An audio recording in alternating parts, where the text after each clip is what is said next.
Recognizing the member for Saanich North and the Islands. Yeah, thank you, Mr. Speaker. I'm pleased to stand and take my spot and speak to Bill 14, the Wildlife Amendment Act 2022.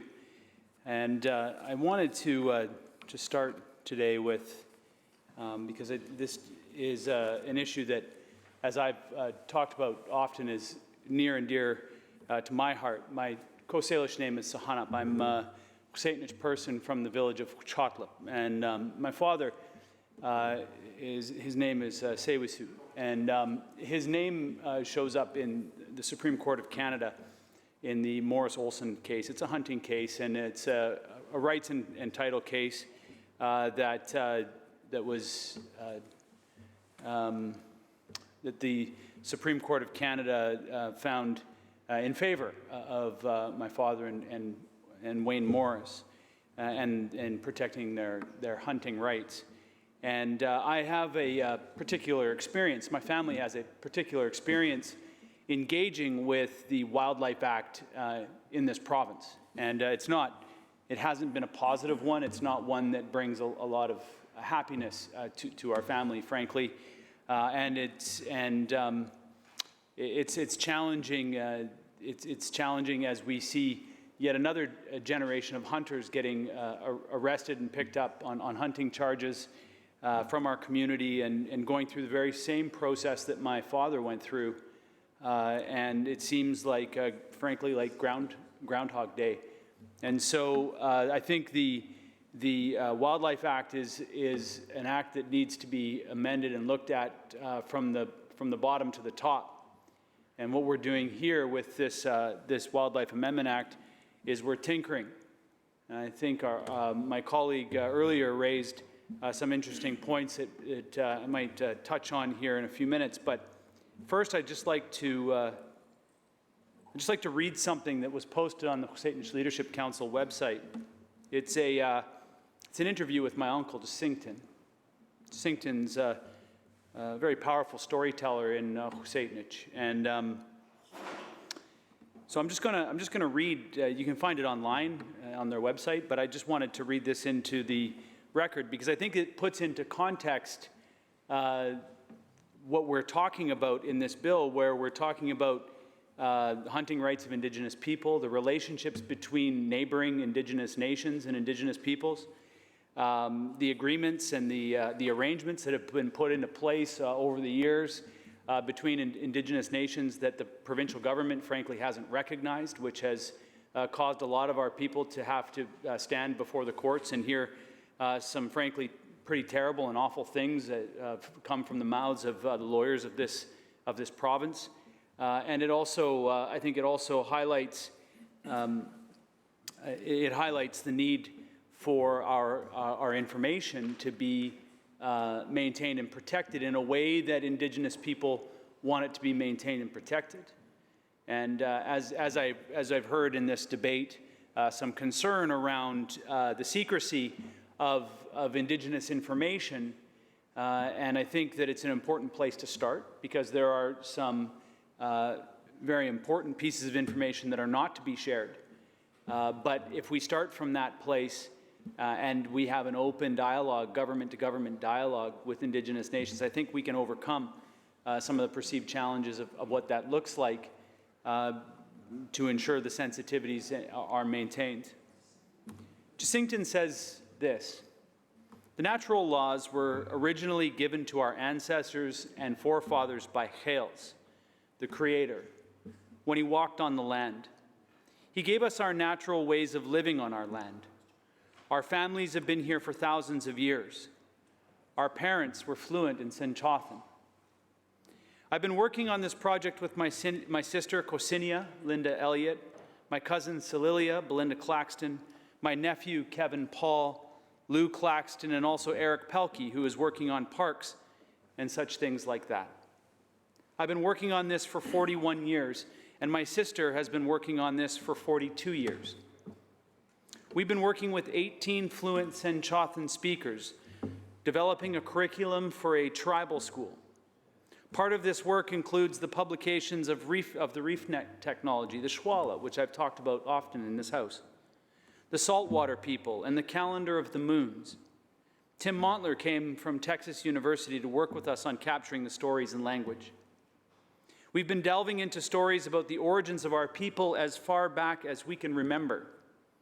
We worked with those 18 fluent speakers until they were all gone. Lou Claxton is the only elder left. Unfortunately, We are recording the stories on cassette tapes, and my father developed the writing system for the SÄH'HENEP people. Our stories contained the history of how things came to be. They tell of our long presence on this land.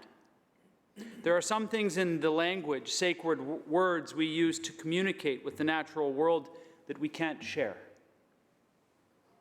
What we can share are the stories that contain the history of how things came to be. They tell of our long presence on this land. For example, how the mountains were created. The Creator paddled over to the east side of the TSAYWESUT village and found some shiny black stones on the beach. He threw one inland and a mountain grew out of the stone. He filled his basket with more black, shiny stones and went up to the top of this mountain. And then the people followed him up to that mountain, and there was a rock face cliff on the mountain where they went. Once there, he threw more shiny stones around him, and that's how all the other mountains came to be. And when he was finished with that work, and then he grabbed some of our people, one by one, our ancestors, and he threw them out into the straits. And as he tossed them out into the straits, he said, "Quant itan SÄH'HENEP. You look after your relatives. Look after your relatives. Look after your relatives. Quantan SÄH'HENEP." And he threw them out into the straits, and as they landed in the straits, they became those islands that are still there today, the islands that I have the honor of representing in this legislature. It's what they call the Gulf and the San Juan Islands. Those are our original ancestors that got changed by the Creator. These directions to look after our relatives are our laws. They are the kinds of things we speak about with respect to the natural laws. For us, a belief and a law are the same. The names we have for different parts of the natural world are in relative terms. For instance, the SÄH'HENEP word for salmon is older cousin, while the SÄH'HENEP word for deer, SÄH'HENEP, is grandson. The word for island means relative of the deep. Our word for rock, boulder, and mountains means my gift. Our word for earth means wish for the people. The stories of how things came to be contain teachings from the Creator. These are our natural laws. For another example, how the deer came to be, SÄH'HENEP. The story of how deer came to take place at what we now know as Fulford Harbor. There used to be a large village there. There was a young man who didn't want to be changed from a person. He said, "If the Creator comes around here, I'm going to shoot him with this arrow and slice him with this knife," which was made of a mussel shell. The young man had been sent to be raised by his grandparents so he could learn the values of how to live. He didn't listen to his grandparents, though. Whatever he was taught, he would say, "I already knew that." Just like teenagers today who have their own mind and want to do things their own way. The Creator heard this and paddled over to Fulford Harbor in his canoe. The Creator called the young man's name and asked, "What are you working on today?" To which the young man replied, "I'm making my own arrow points, so when the Creator comes, I'm going to kill him." The Creator said, "Give that to me right now," and it wasn't in a gentle way. He suspended the two arrows in front of the young man's face, and that's when the young man realized who he was talking to, because not everyone can do that. The Creator said, "It's wrong to kill anything just for the sake of killing. Now you will be the hunted one. I will give you big ears so you can listen." With that, the Creator shoved the arrows down the young man, and they became the deer legs. After that, the deer tried to run away, but the Creator said, "Wait," and he called them back and gave them the horns. So when we speak of deer, we're reminded of the law to listen to the teachings regarding killing. The story and the teaching give us the laws that tell us how to behave when we go hunting for food. Before you go out, you prepare, we fast and pray. You wash yourself in a cold stream with certain plants. You sacrifice yourself a bit because you're going to eat him, grandson, today. We say a prayer, grandson, cross my path today. Take pity on us so we can feed ourselves and our families. And the prayer works. I've used it myself and it works. It's a natural law and how we should live and interact with the animals. We have to respect them. It's not a sport. It's for survival. When our people kill the deer, we hold up the blood and thank the Creator. We take the entrails and find a place that a deer would like to sleep with its back along a tree, for example, and we bury the innards there. We use all of the deer, the meat to eat, we make clothing and rattles, and whatever is not used, it's to be buried, not left laying around. There are so many stories. I'll tell you another one about Chia, the Steller's jay. Chia was a hard-working lady. One day she was filling her basket with blueberries. Chia was picking so much her baskets were getting heavy and her hands were getting blue. She was planning on making cakes with berries, where you squash them and put them out in the sun so you can eat them later. Chia was so grateful for the abundance of blueberries, she prayed in thanks. The Creator then appeared as a human. He said to her, "Hard work is good. Ambition is good. Gratitude is good. Thinking of your future is good. I want you to be remembered, so I will make you the color of your hands." The Creator then turned Chia into the Steller's jay. To this day, she still says her name, Chia, Chia. This story and the others teach us of the way of living in the natural world. These are still our relatives. They are our stories, our way of life. This was what was interrupted. Our people lived in peace and harmony with nature, in respect for the land. We even have stories of the wind. We are sharing them so people know them. We have sacred names so SřejHENEP people can interact with nature. We were born into these beliefs. The stories of the sacred times when things could be changed. The Creator hasn't gone away just because the Europeans live here too. What we want is for our people to understand that our relationship with the natural world is not monetary, it's sacred. We want people to respect that. And that's why we have this story, the story of when people forgot to follow the natural laws. The Creator brought a flood to the whole world. Our people lived through it and experienced it and knew it was coming. We prepared a long cedar rope. We were told to gather our possessions and put them in the canoes. The tide started rising, and it kept rising all the way to the top of TSAYWESUT mountain. Our people went in our canoes. We tied our long cedar rope to an arbutus tree at the top of the mountain, and we tied our canoes together side by side. The tide kept rising, and the mountain went underwater, and we were afraid. We were praying to survive. When finally a raven landed on the head of the canoe, at the time our canoes had a wolf head on the front. The raven had a stick in its beak, and someone said, "I think he's trying to tell us something." We could see a mountaintop emerge in the distance. The water was going down. It kept going down, and so we untied the rope and thanked the tree. And to this day, we don't burn arbutus trees in our fires. We gathered that long rope and gave our thanks for surviving. There was a lightning bolt that went into a cave, which had a message for an elder. You won't be punished by flood again. Next time it's fire. This is why we are so determined. This is why we are called the people of the emerging land, and this happened 10,000 years ago or more. I believe the BC fires are just the beginning.